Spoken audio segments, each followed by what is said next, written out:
ताई महाराष्ट्रामध्ये महिलांवर आणि अल्पवयीन मुलींवर अत्याचाराच्या घटना ज्या आहेत त्या वारंवार घडत आहेत आणि सगळ्यात जास्त जी बळे ते अल्पवयीन मुली जे ते पडतात याकडे आपण कसं पाहताय? यामध्ये आपण खरं तर शिक्षा करतो, घटना घडूच नाही यासाठी प्रयत्न करणं फार गरजेचं आहे.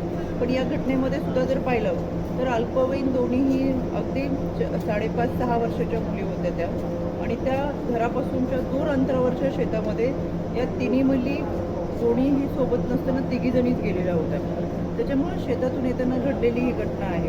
खरं तर पालकांनी एवढ्या लहान मुलींना इतक्या लांब वर्ष अंतरावर पाठवणं, सोबत कोणी नसताना, हे चुकीचंच होतं. पण त्याच्याही पेक्षा वाईट घटना म्हणजे त्या व्यक्तीने, जी दारूच्या नशेमध्ये होती, तिने अशा पद्धतीने कृत्य करणं, फाशीची शिक्षा त्यांना होईल तिथपर्यंत न्यायालय घेऊन जाईल, मला सन्मान्य न्यायालयावरती विश्वास आहे. पण हे सगळं होत असताना मुलींची संख्या इतक्या मोठ्या प्रमाणात आणि त्यांची कृष शरीरयष्टी पाहिल्यानंतर लक्षात आलं की एकंदर समाजाची मानसिकता कुठे चाललेली आहे.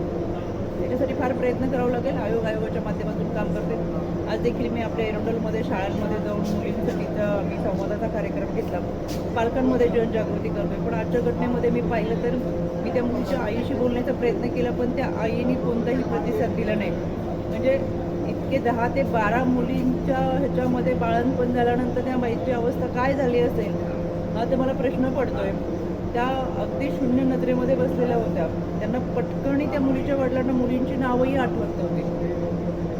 म्हणजे एकंदरीत परिस्थिती अतिशय विदारक होती. त्यांना म्हणावं आधी नवऱ्याचं आणि सासरचं नाव लावा, मग आमच्याशी बोला. वडिलांच्या नाव राजकारण करताय, त्याच्यामुळे त्यांना आमच्याकडे वडिलांचं नाव घेऊन राजकारण करणाऱ्यांची किंमत सुद्धा जास्त नाही.